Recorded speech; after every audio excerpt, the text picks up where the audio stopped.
This is a short video on the term tokenism. You may use this when thinking about representation and how some groups are underrepresented. And tokenism basically means that we try to be equal, or the producers try to be equal and include a minority group.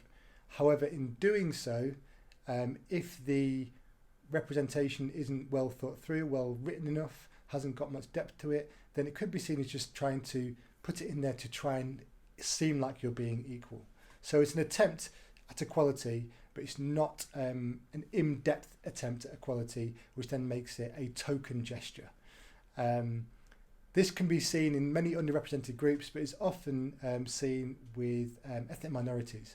And in fact, this is played upon in things like South Park. Token, we are running out of time. If you don't let me cheat off you, I'm going to tell your parents that you saw Black Panther in the theater without them. And in a film called Not Another Teen Movie, where there's a character called Token Black Guy.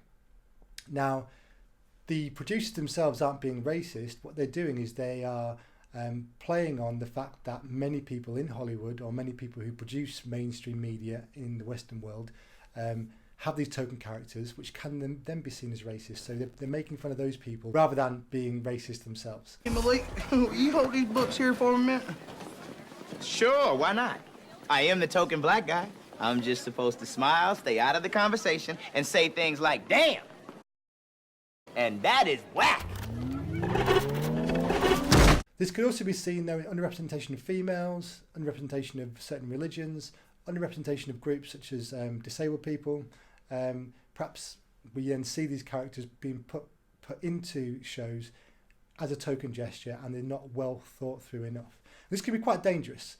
It can reinforce stereotypes because we're trying to get quick communication across to the audience. It can, in fact, show how little power, that the underrepresented group has.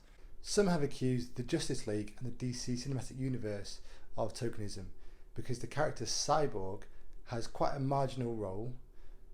Even though he was one of the original members of the Justice League in the comic books, in the film world, he has a marginal role in the actual film.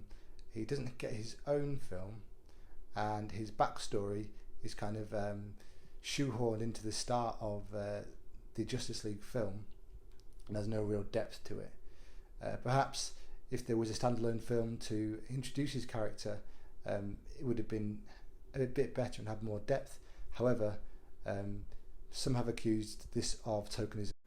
So a term to use when you're discussing representation, and the representation of underrepresented groups, where producers attempt to have some sort of equality. However, if this isn't well developed enough, it can be seen as quite tokenistic, as a gesture rather than as a really well thought through representation.